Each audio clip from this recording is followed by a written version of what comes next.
Elena Martinez stepped off the private jet in Geneva with the kind of confidence that didn't need announcing. She didn't strut. She moved like someone who'd already won even before the game began.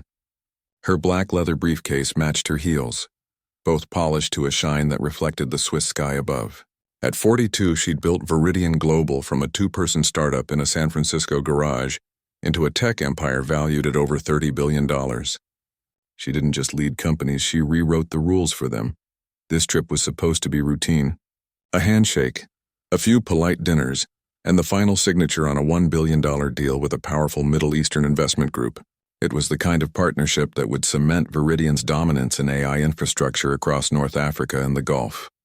Elena had done tougher deals in war zones and boardrooms alike. Geneva. This was practically a vacation, but deals this big were never really about numbers. They were about trust. And trust, she knew, lived in the spaces between words, in the tilt of a head, the pause before an answer, the way someone said, "Good morning." That's why she'd brought her best team. 2 senior negotiators, a legal advisor who spoke 3 languages, and a cultural liaison trained in Gulf business etiquette. She'd left nothing to chance, except maybe the driver. When she'd booked the luxury transport through Viridian's concierge service, she hadn't given it a second thought. Just someone to get her from the airport to the hotel, then to the meetings. A background figure, like the doorman or the coffee server, necessary but invisible. So when she saw him standing beside a sleek black Mercedes S-Class at the tarmac exit, she barely registered him. Tall, broad-shouldered, dressed in a crisp navy uniform with silver buttons, he held a small sign with her name printed in clean block letters. He opened the rear door with a quiet nod. "Good afternoon, Ms. Martinez," he said, his voice calm, low, and smooth. She gave a quick thanks without looking up, already scrolling through an email on her phone as she slid into the back seat. The car smelled faintly of cedar and leather. Clean, professional. She liked that. As they pulled onto the highway toward the city center, Elena glanced out the window. Geneva glittered under a late spring sun, snow-capped Alps in the distance, the lake shimmering, orderly streets lined with chestnut trees just beginning to bloom. Peaceful, predictable. Exactly the kind of place where billion-dollar deals felt safe. Then, at a red light near the old town, the driver rolled down his window slightly. A street vendor, a man in a faded apron, was selling roasted almonds from a cart. He called out something in rapid Arabic. To Elena's surprise, her driver answered back in the same language. Not just a word or two, a full easy exchange. He even laughed at something the vendor said, a warm, relaxed sound that seemed out of place in the sterile world of corporate travel. Elena frowned. She lowered her phone. "Since when do chauffeurs speak Arabic?" she asked aloud, more to herself than to him. The light turned green. The car moved forward. The driver didn't turn around, but after a beat he said, "Since always, ma'am." There was no defensiveness in his voice. "Just fact," she snorted. Not unkindly, but with the kind of amused disbelief you'd give a dog wearing sunglasses. "Right. Next you'll tell me you're secretly the ambassador to Morocco." She turned to her assistant, who'd been dozing lightly in the seat beside her. "Did you hear that?" "Our driver's holding diplomatic talks with a nut seller." The assistant chuckled politely. "Maybe he's just picking it up from the radio." Elena smirked. "Or maybe he watches too many spy movies." She didn't mean real harm. It was just funny.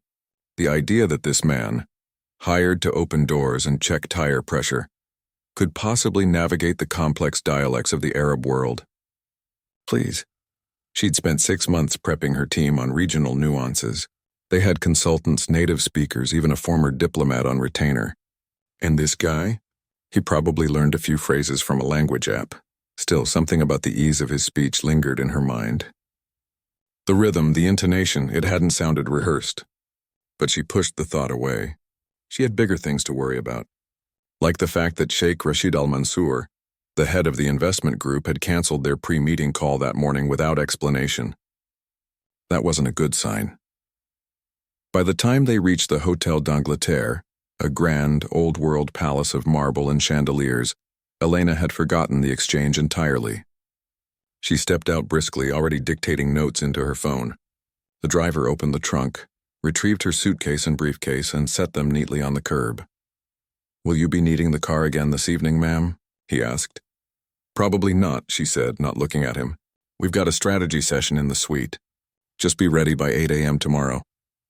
Of course, she walked inside without another word, but he watched her go. Not with resentment, not with anger, just with quiet observation, the kind of look someone gives when they've seen this movie before and know how it usually ends. His name was Malik. He hadn't told her, and she hadn't asked. To her, he was just the driver, and that was fine. He preferred it that way. Malik had been driving for Geneva Elite Concierge for 3 years now. Before that, he'd worked for the United Nations for nearly 2 decades, as a linguistic and cultural liaison in some of the world's most volatile regions. He'd negotiated ceasefires in Sudan, mediated tribal disputes in Chad, and once spent 6 months embedded with a refugee resettlement team in Jordan, translating not just words but trauma, hope, and silence. He spoke 9 languages fluently: English, French, Spanish, Arabic, including Egyptian, Levantine and Maghrebi dialects, Amharic, Swahili, Turkish, Farsi, and Russian. He could read contracts in Geneva, pray in Addis Ababa, haggle in Istanbul, and recite poetry in Tehran, all without missing a beat. But after his wife passed away 5 years ago, suddenly, from an undiagnosed heart condition, he'd walked away from it all. The high-stakes meetings, the constant travel, the weight of being the only person who could bridge a gap between warring sides. It had become too heavy. He needed stillness, simplicity, a job where success meant getting someone to their destination on time, not preventing a civil war. Driving gave him that. The rhythm of the road, the predictability of routes, the solitude of the front seat. It soothed him. And the people he drove? Most were polite, some were rude, a few were kind, but none ever saw him. And that was okay. He didn't need to be seen, until today. As he drove back to the company garage, Malik replayed Elena's laugh in his head. It wasn't cruel, just careless. The kind of laughter that comes from certainty. The belief that the world fits neatly into boxes. CEO here, driver there. Expert here, helper there. Important person, unimportant person, he'd heard it before. From diplomats who assumed he was just the translator's assistant. From generals who asked him to fetch coffee mid-negotiation. From journalists who quoted him without naming him. He'd learned not to take it personally. But that didn't mean it didn't sting. Back at the garage, he washed the car himself, wheels, windows, interior. It was part of his routine. Clean car, clear mind. As he wiped down the dashboard, his phone buzzed. A message from the concierge dispatcher. Viridian CEO needs you for the full week. High priority client. Bonus if you stay on, he sighed. He'd hoped this was a one-day gig. But the bonus was generous.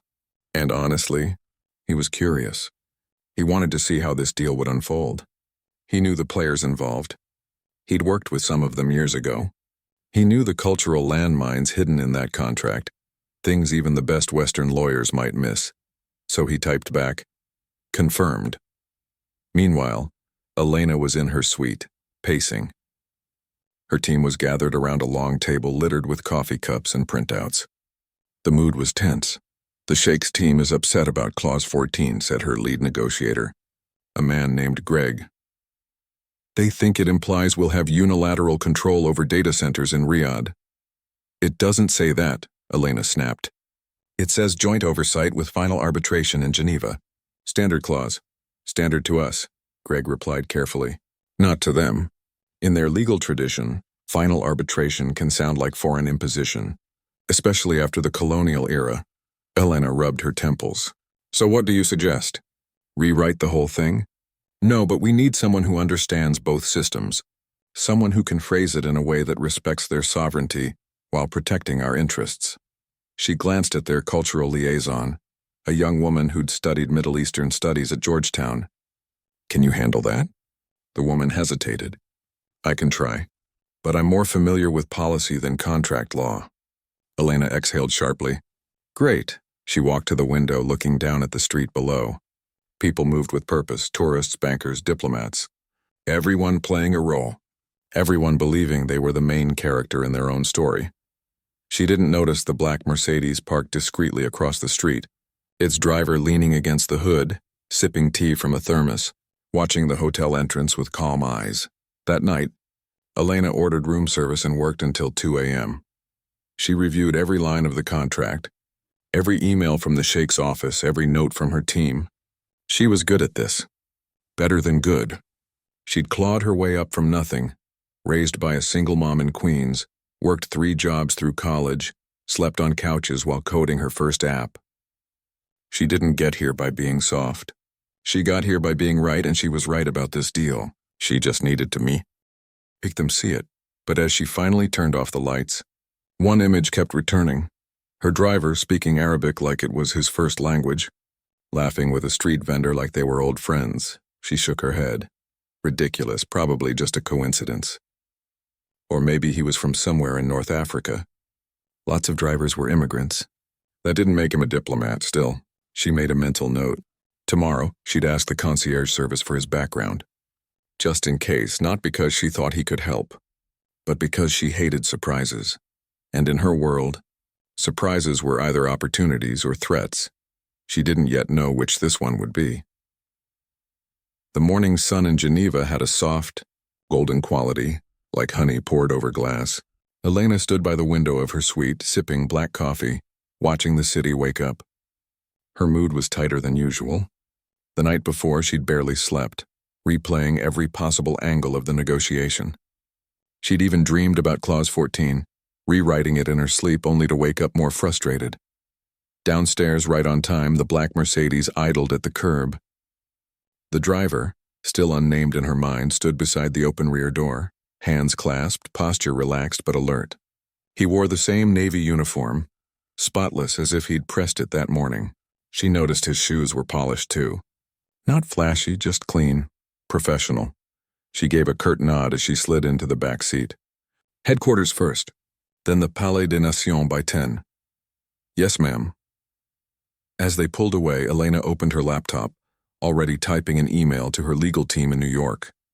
But something made her glance up. Through the rearview mirror, she caught his eyes for a split second. Calm, focused, unreadable. And then she noticed it again. A book on the passenger seat beside him. Not a thriller or a magazine. It looked old, with a faded red cover and Cyrillic lettering on the spine. She frowned. You read Russian? He didn't turn. Sometimes. What's it about? A man who loses everything and finds peace in silence. She almost laughed. Sounds like a vacation brochure for monks. He didn't respond. Just adjusted the mirror slightly. She went back to her email, but her mind kept drifting. Who was this guy? The concierge service had sent over his basic info that morning. Just a name. Malik Johnson, clean driving record. 5 years with the company, fluent in multiple languages. Vague. Too vague. She'd asked for more, but they said that was all they had. Privacy policy. Multiple languages, she muttered under her breath. Right. At Viridian's temporary Geneva office, a sleek, glass-walled space rented for the week, her team was already deep in crisis mode. The Sheikh's office had sent a new message overnight.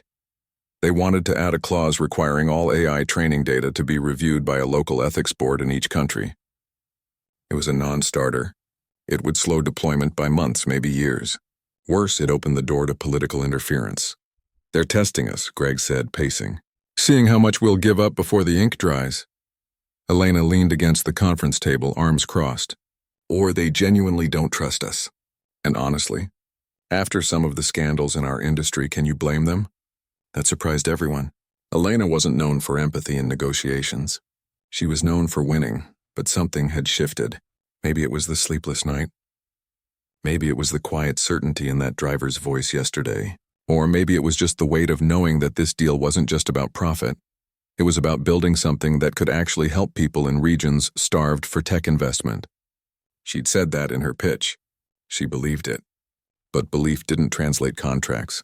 By noon, tempers were fraying. They drafted 3 versions of a counter-proposal. Each one was rejected within an hour by the Sheikh's team. The cultural liaison looked near tears. They keep saying our wording feels cold, like we're talking to machines, not people. Elena ran a hand through her hair. We are talking about machines. That's the whole point. But the relationship isn't, the liaison whispered. Elena fell silent. She walked to the window, staring out at the lake. For the first time in years, she felt out of her depth. She knew code, markets, leverage, But this delicate dance of honor, history, and unspoken expectations was a language she hadn't studied. Her phone buzzed. A reminder. Dinner with Sheikh's delegation, 7:30 p.m., Le Jardin Secret. She groaned. Great! Another dinner where I smile while they dismantle our deal piece by piece. Back at the hotel to freshen up, she found Malik waiting by the car, holding a garment bag. Your team asked me to pick up your suit from the tailor, he said simply. She blinked. I didn't know they'd arranged that. They didn't want to bother you with logistics. She took the bag, surprised by how light it was. Thanks, he nodded. Will you need the car at 6? Yes, and Malik, right? He paused. Yes, ma'am. I'm sorry I didn't ask your name sooner. A flicker of something crossed his face, surprise maybe. But he just said, no trouble at all. As she turned to go inside, she hesitated. You speak Arabic, right? Like really speak it? I do. Any dialect in particular? All of them, more or less. She almost scoffed, but stopped herself. There was no boast in his voice, just fact. Like saying he knew how to drive stick shift. Why? She asked. Why what? Why do you speak so many languages? He looked out toward the lake for a moment. Because people are worth understanding. In their own words. She didn't know what to say to that. So she just nodded and walked inside. That evening, dressed in a tailored navy suit, Elena arrived at Le Jardin Secret, a quiet, elegant restaurant tucked behind a stone courtyard, known for discretion and perfect service.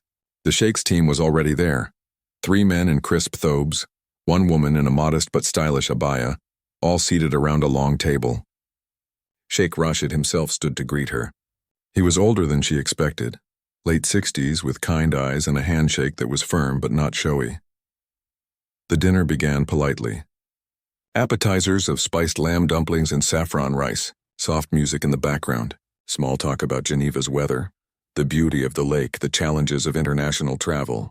Elena kept her answers measured, respectful. She didn't push the deal. She let them lead.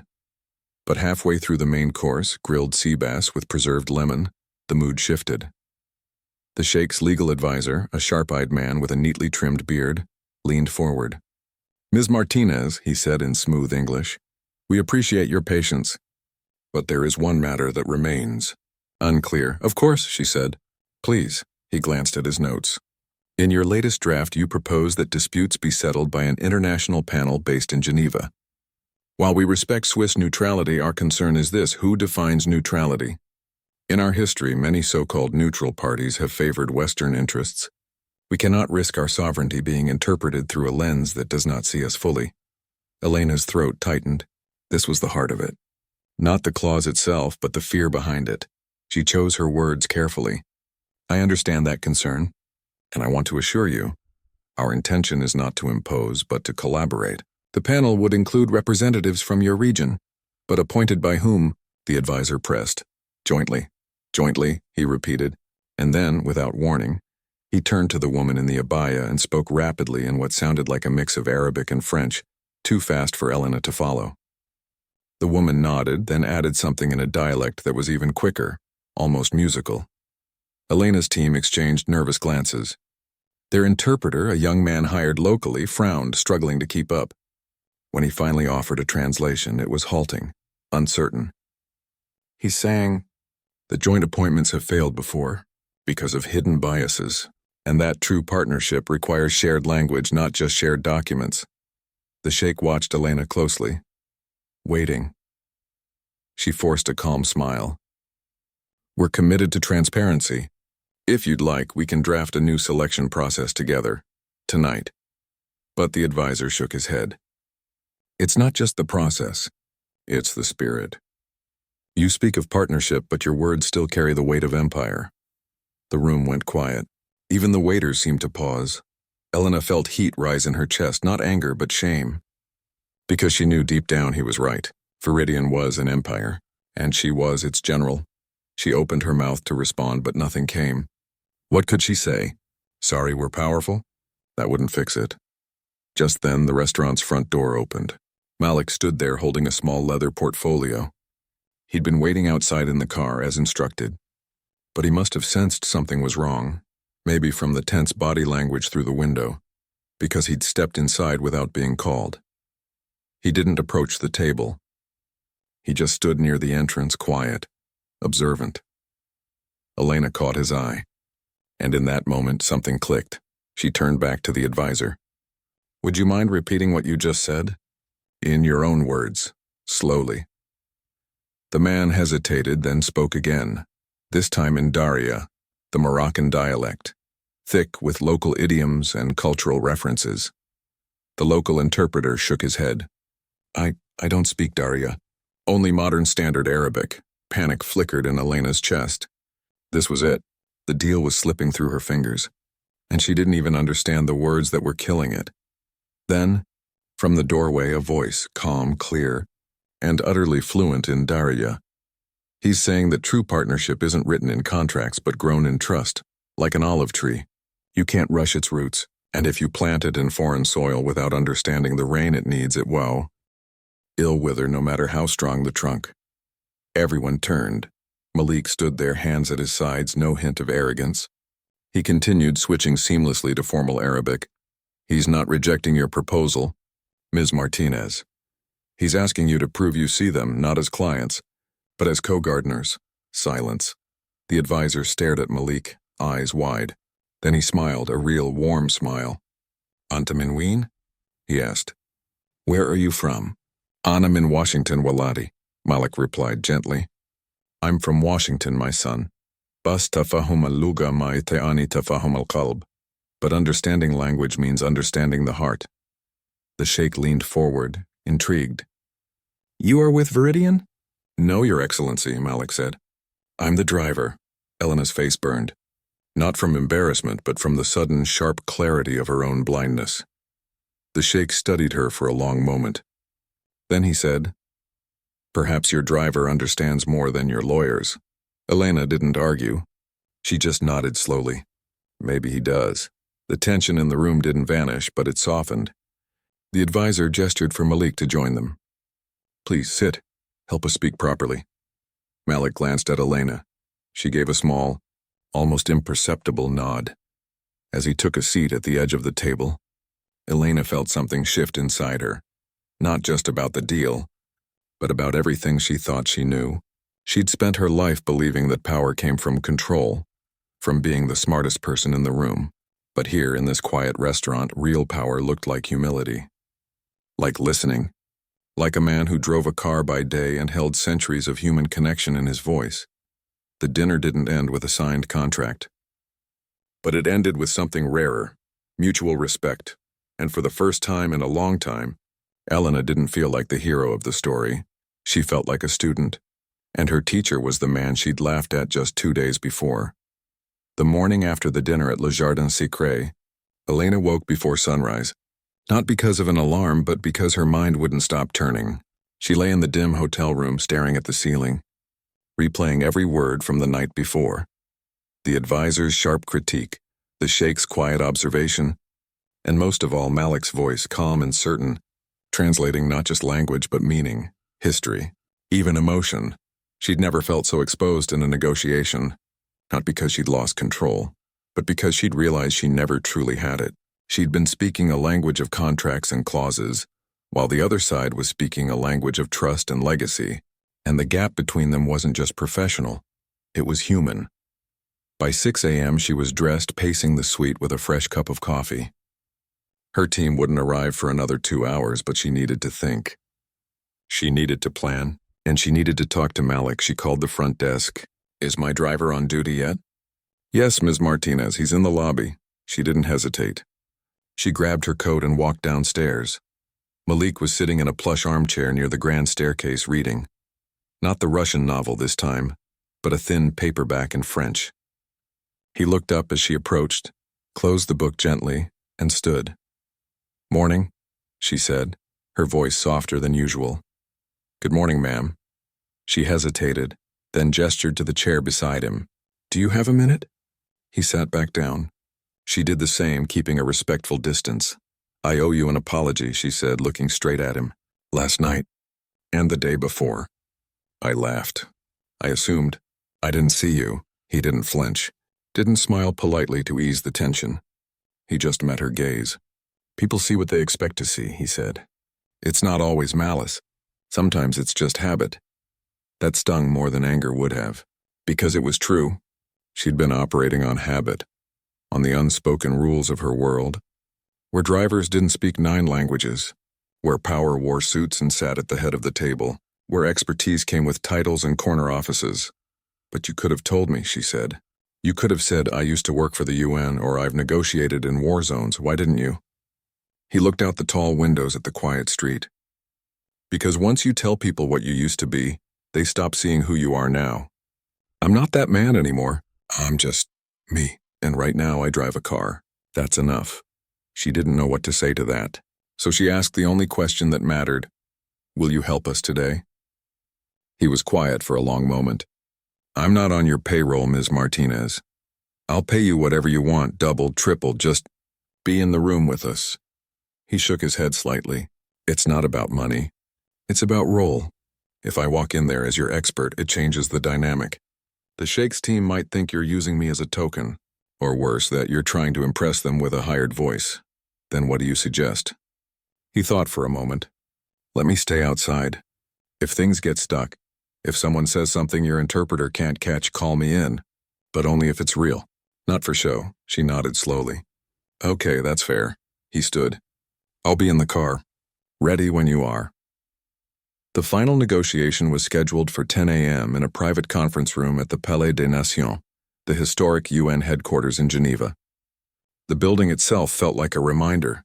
Diplomacy wasn't about winning. It was about finding a way forward together. Elena's team arrived tense but focused. They'd rewritten the contract overnight, incorporating the idea of co-governance instead of arbitration, using language that honored local oversight without sacrificing Viridian's core protections. It was the best they could do. But as they entered the conference room, they found the Sheikh's delegation already seated, and the mood was colder than the night before. The advisor spoke first in formal Arabic this time, but with an edge. We appreciate your revisions, he said through the interpreter. But the spirit is still missing. You've changed the words, but not the posture. Greg leaned toward Elena. What does that even mean? Before she could answer, the Sheikh himself spoke, slowly, deliberately in English. In our culture, a contract is not just paper. It is a promise between families, between futures. Your document reads like a shield, not a bridge. Elena's stomach dropped. They were back at square one. She took a breath. Your Excellency, I hear you, and I want to build that bridge, but I need your help to know how. The Sheikh studied her. Then he turned to his advisor and said something rapid and low in Daria again, this time laced with frustration, almost grief. The local interpreter paled. I don't understand all of it. He's using proverbs, references to old agreements that failed. The room grew heavy. Elena's team exchanged panicked looks. Greg whispered, We're losing them. Elena's mind raced. She could push harder. She could offer more concessions. But she knew deep down that wouldn't fix it. This wasn't about terms anymore. It was about trust. And trust had just cracked. Then she remembered Malik's words. Call me in. Only if it's real. She stood. Excuse me for one moment. She walked out of the conference room, down the hall, and outside to the courtyard. Malik was leaning against the Mercedes, arms crossed, watching the pigeons scatter near a fountain. They're speaking Darija again, she said, voice tight. The interpreter's lost, I think. I think they're about to walk. He didn't ask for details. He just nodded, straightened his jacket, and followed her back inside. When they entered the conference room, all eyes turned to them. The Sheikh raised an eyebrow. Your driver? Yes, Elena said. And also apparently the only person in this room who understands what you're really saying. Malik didn't go to the head of the table. He didn't sit with her team. He simply stood near the door, hands clasped, and said gently, In perfect Darya, you're saying that past promises were written in ink but broken in silence, and you fear this one will be the same. The advisor's eyes widened. He nodded slowly. Exactly. Malik continued, now in formal Arabic for the others. He's not objecting to your clause. He's afraid that once the cameras leave and the handshakes end, Viridian will forget that this partnership is with people, not just markets. Elena felt a lump in her throat. She looked at the Sheikh. That won't happen. How can we be sure? The Sheikh asked. Malik didn't wait for her to answer. He turned to Elena. Ask them what they need to feel seen, not just heard. She took a breath. Your Excellency, what would make this feel like a real partnership to you? Not on paper, in practice. The sheikh exchanged glances with his team. Then he said, we need someone from your side, someone with authority who lives in the region. Not just visits. Who learns our languages, our customs, our concerns. Who reports not just to you, but to us as well. It was a bold ask. Expensive. Logistically messy. Her CFO would have a heart attack. But before she could hesitate, Malik spoke again. This time in English, so everyone understood. That's not unusual. In joint ventures across Africa and the Middle East, embedded cultural liaisons are standard. They're not spies. They're bridges. Elena looked at him. You'd know. He gave a small nod. I've been that bridge. She turned back to the sheikh. We'll do it. We'll hire a local team led by someone you approve, and I'll visit quarterly, not as a CEO, but as a partner. The sheikh studied her face. Then he smiled, just slightly. Good, but the advisor wasn't done. He pulled out a printed page, another clause handwritten in Arabic script. There's one more thing. This phrase, final decision rests with Viridian in case of deadlock, must go. Replace it with, if we cannot agree, we pause, reflect, and return with new eyes. It was a poetic way of saying no unilateral control, but the wording mattered. Deeply. Elena's legal advisor stiffened. That's too vague. It could delay projects indefinitely. Malik stepped forward slightly. Actually, it's a common practice in Gulf business culture. The pause isn't a stall, it's a sign of respect. It says this matters too much to rush. In fact, deals that include this clause often move faster long-term, because both sides feel safe. Elena looked at her team. Greg gave a tiny nod. The legal advisor sighed but didn't argue. Okay, she said. We'll use your wording. The sheikh stood. So did his team. For a terrifying second, Elena thought they were leaving. But then the sheikh extended his hand. Then we have an understanding. She shook it.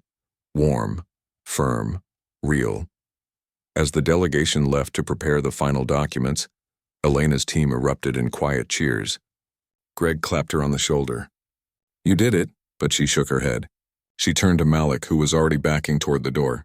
Wait, he stopped. You didn't just translate words, she said. You translated trust.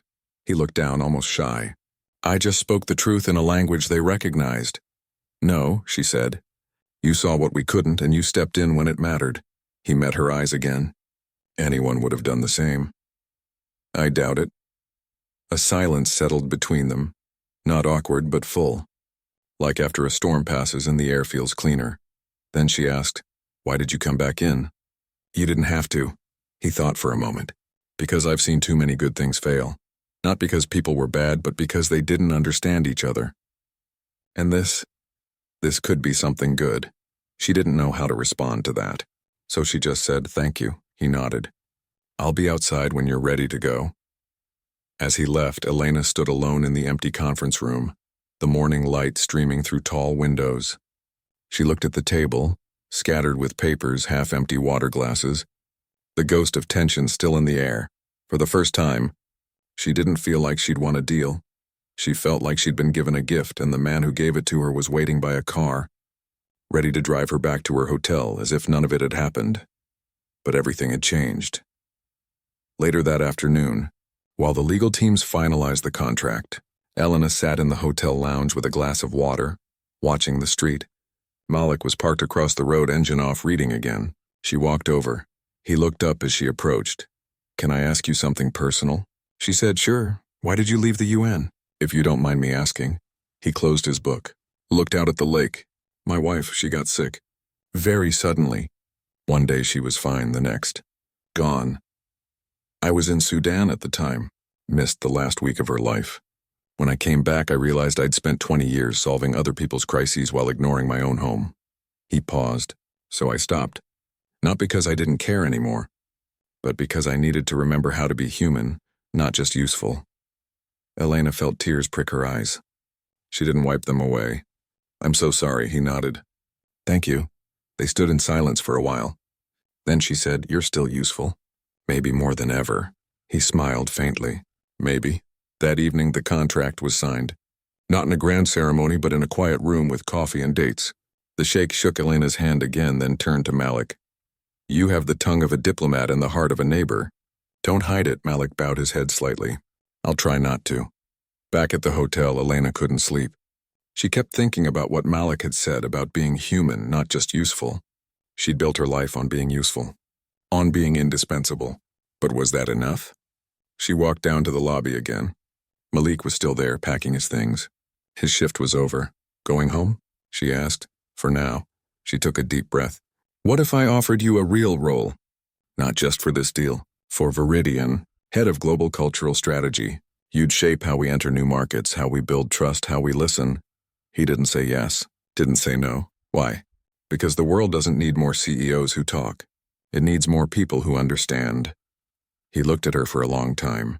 Then he said, Let me think about it. She nodded. Fair enough. As he walked away, she called out, Malik?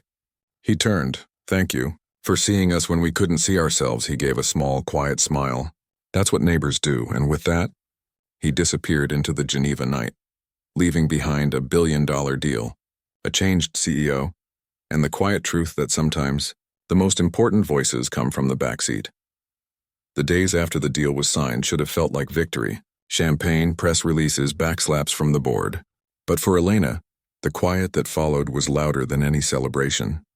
She kept replaying Malik's words in her head, not just the ones he'd spoken in the conference room, but the ones he'd said afterward, in the hotel lobby, about his wife, about stepping away, about choosing to be human instead of just useful. Those words settled in her chest like stones, heavy but grounding. She flew back to New York, but the city felt different. The skyline, once a symbol of her ambition, now seemed cold, all glass and steel with little room for breath.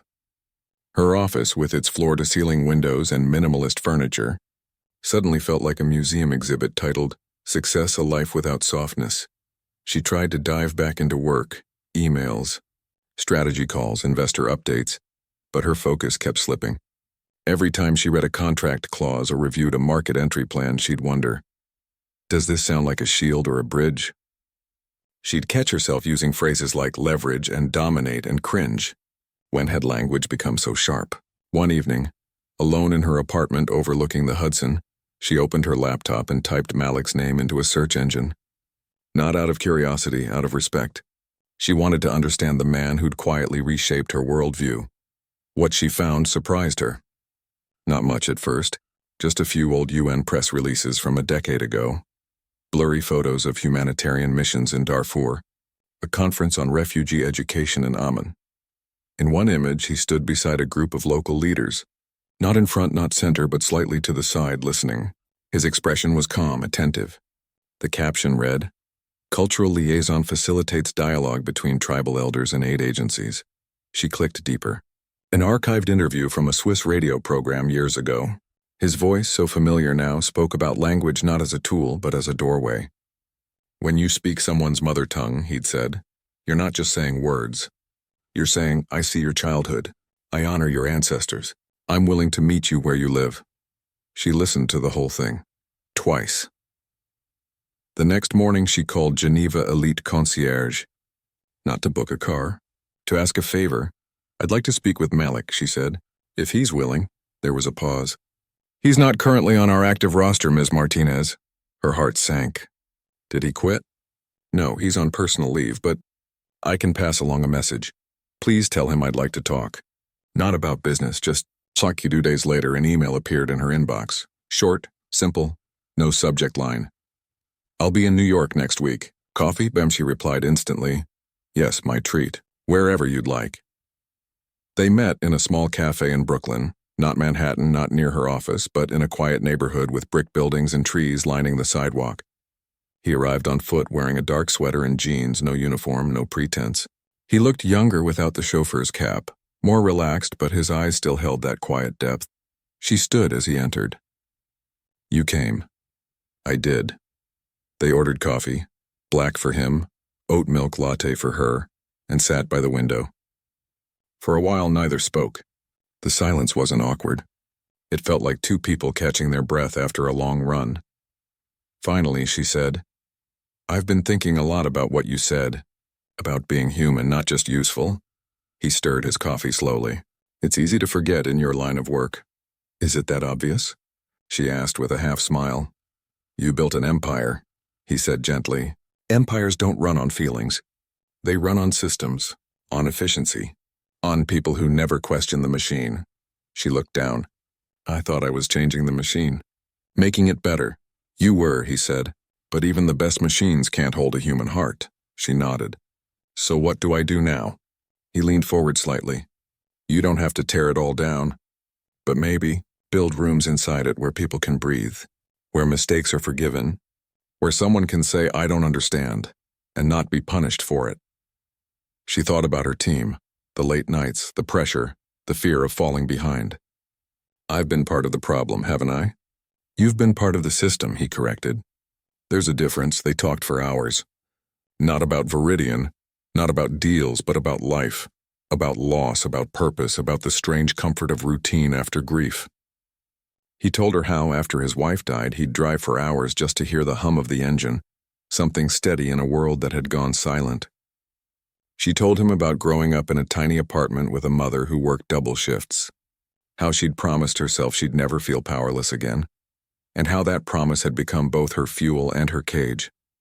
By the time they left the cafe, the sun was setting, painting the sky in soft oranges and purples. They walked together toward the subway. Do you ever miss it? She asked. The UN work? Sometimes, he said, but not the way you think. I don't miss the titles or the travel. I miss the moments when two people who hated each other sat down, really listened, and found a sliver of common ground.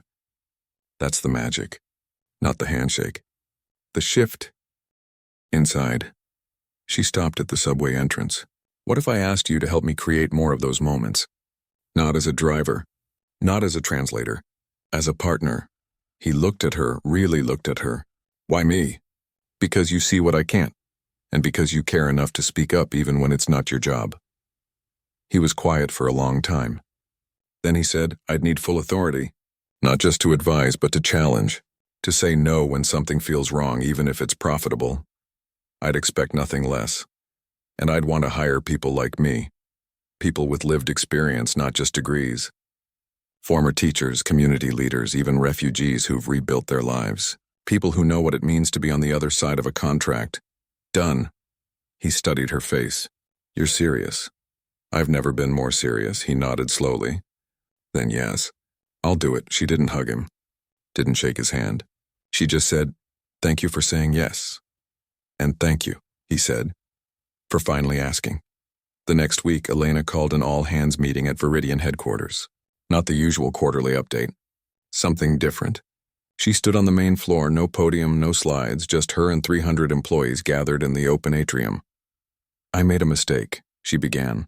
For years, I believed that success meant being the smartest, fastest, strongest person in the room.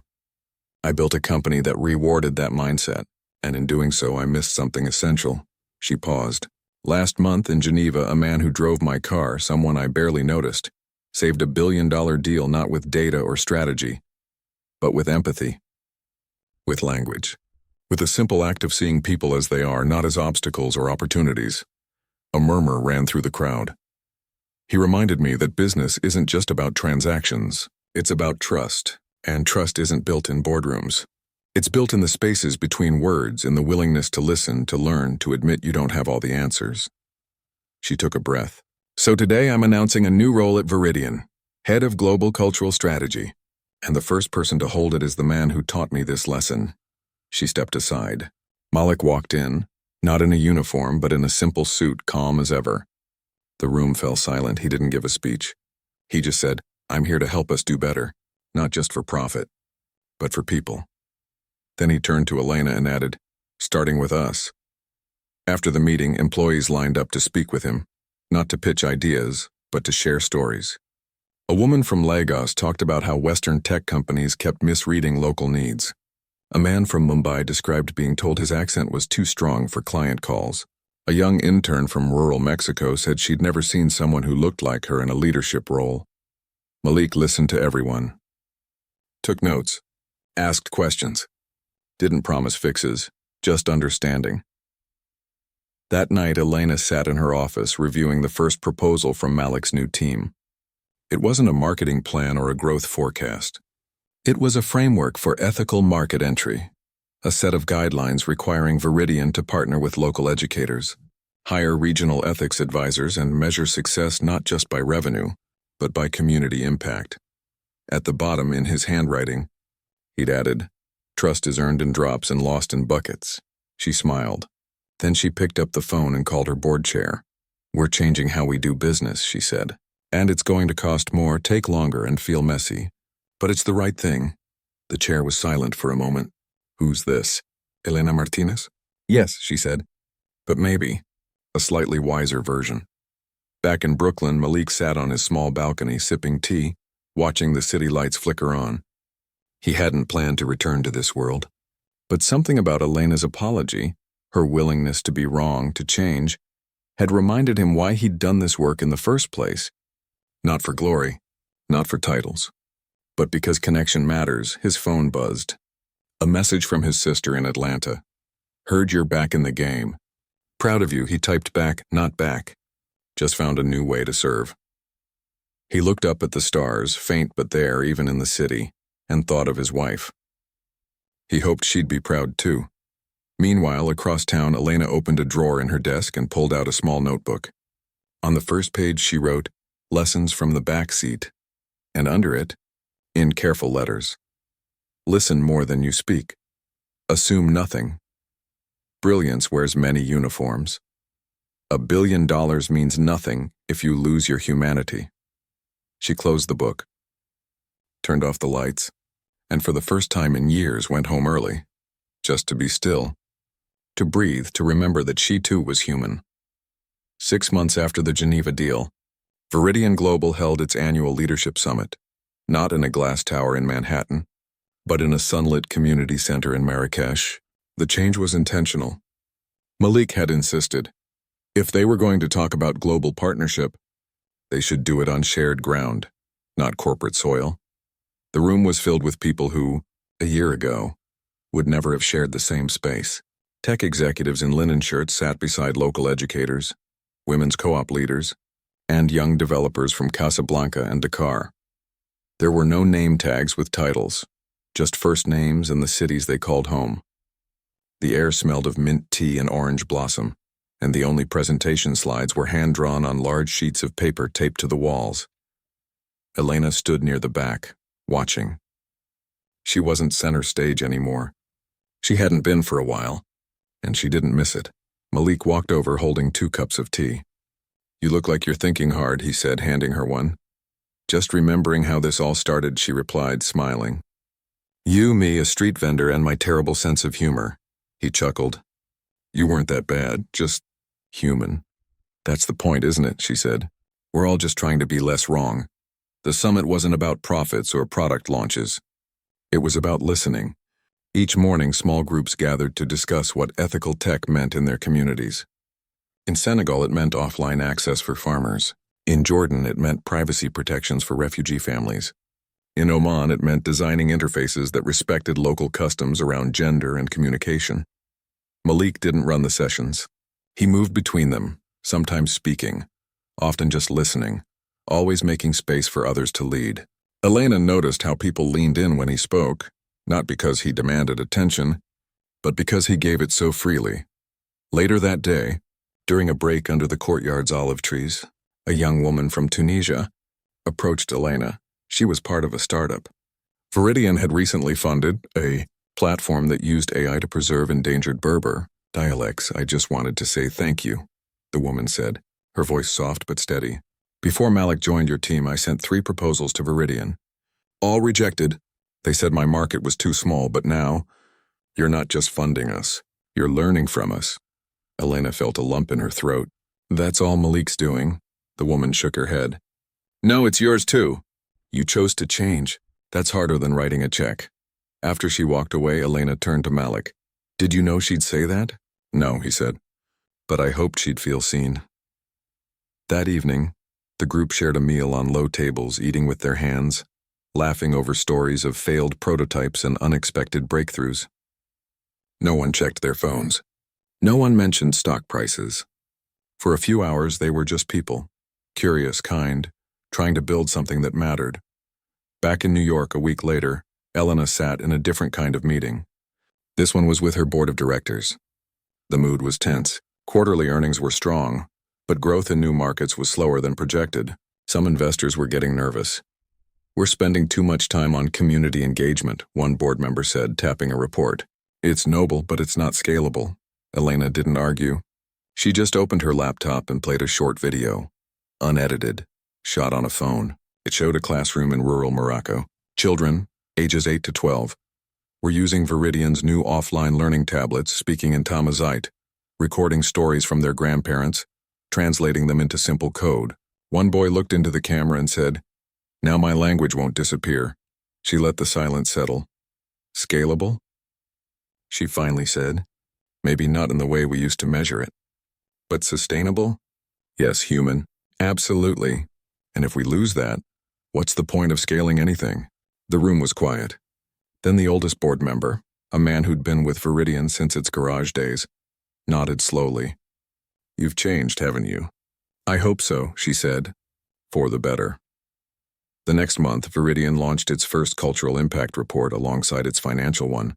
It included metrics like local hiring rates, community feedback scores, and partnerships with grassroots organizations. It wasn't perfect.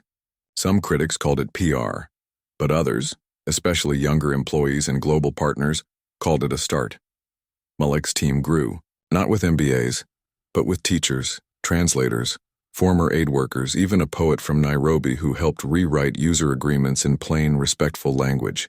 They didn't sit in a separate department. They were embedded in every product team, every negotiation, every decision. One afternoon, Elena found Malik in the office kitchen, making tea the way his wife used to. Loose leaves, a pinch of cardamom, steeped just right. "You've been quiet lately," she said. "Not quiet," he replied. "Just watching it take root." "What?" "This," he said, gesturing around. "The idea that business can be kind. That profit and purpose don't have to fight." She leaned against the counter. "Do you think it'll last?" He poured her a cup. "Only if we keep choosing it. Every day. Even when it's hard. Even when it costs us." She took a sip. The tea was warm, fragrant, grounding. "I'm glad you said yes. I'm glad you asked." A few weeks later, Viridian hosted a company-wide town hall. Not in a sterile auditorium, but in a converted warehouse filled with plants, mismatched chairs, and long tables covered in paper where people could write ideas. Employees from 50 countries joined via live stream. Elena took the stage, but not alone. She stood beside Malik. "I used to think leadership meant having all the answers," she began. "But I was wrong. Real leadership means knowing when to step back and let someone else speak." She turned to him. "This man was once my driver. I laughed at him. I underestimated him. And then he saved not just a deal, but my understanding of what this company could be." The room was silent. Malik stepped forward. He didn't wear a suit. Just a simple shirt, sleeves rolled up. "I'm not here because I'm special," he said. "I'm here because I was given a chance to be seen. And that's what I want for all of you. No matter your title, your background, or how long you've been here, your voice matters. Your story matters," he paused. "Because the future of technology isn't just about faster chips or smarter algorithms. It's about whether we build a world where everyone belongs." After the applause faded, Elena walked with him outside. The city buzzed around them, honking cabs, distant sirens, the hum of life. But between them there was peace. "You know," she said, "I used to measure success by how high I climbed. Now I measure it by how many hands I can hold on the way up." He smiled. "That's a good metric." They stood for a while, watching the sunset paint the skyline in golden rose. No rush, no agenda. Just two people who'd found something rare, mutual respect, quiet trust, and the shared belief that change begins with seeing each other clearly. Later that night, Elena sat at her kitchen table with a glass of wine and a notebook. She flipped to a fresh page and wrote, "Today, a young engineer from Lagos told me her team finally got approval to launch their maternal health app in 3 new regions." She cried when she said it, not because of the funding, but because her grandmother, who died in childbirth, would have had a chance if this existed then. That's why we do this. Not for the billion-dollar deals, but for the billion small moments of dignity we can help create. Thank you, Malik, for teaching me to listen. She closed the book and looked out the window. The city lights shimmered like stars, and for the first time in a long time, she didn't feel like she had to conquer them. She just felt grateful to be among them. Meanwhile, across town, Malik sat on his balcony again, this time with a letter in his hand. It was from a school in Amman, a thank you note from students who'd used Viridian's new Arabic language coding platform to build an app that helped track clean water sources in their neighborhood. One child had drawn a small picture of a man with a kind face and a steering wheel, labeled, "Our teacher who drove change." He folded the letter carefully and placed it in a box with others. Notes from farmers in Kenya, teachers in Tunisia, elders in Morocco. Not awards, just reminders. His phone buzzed. A message from Elena. "Team dinner tomorrow? My treat. And no, I won't make any jokes about your driving." He smiled and typed back, "Only if you promise to try the harissa." He set the phone down and looked up at the night sky. The stars were clearer tonight. Maybe it was the season. Or maybe it was just that he was finally looking up instead of down. In the months that followed, Viridian didn't become perfect. There were still missteps, cultural blunders, tough calls. But something fundamental had shifted. Decisions were made with more questions and fewer assumptions. Success was measured not just in growth, but in grace. And in the heart of it all was a quiet truth. Brilliance doesn't always wear a suit. Sometimes it wears a chauffeur's cap. Sometimes it speaks 9 languages and asks for nothing in return. And sometimes it takes a CEO who's willing to be humbled to see it. Years later, when people asked Elena what changed Viridian, she never talked about market strategy or AI breakthroughs. She'd just say, "I met a man who reminded me that behind every deal, every contract, every line of code, there are people. And people deserve to be seen." And if you ever visited Viridian's headquarters, you'd find a small plaque near the main entrance, not in the executive wing, but by the visitors' lounge. It read, "Wisdom often speaks in languages you weren't listening for. In honor of those who drive us forward in more ways than one." No names. No titles, just a reminder. Because real change doesn't come from grand gestures. It comes from a single moment of humility and the courage to act on it.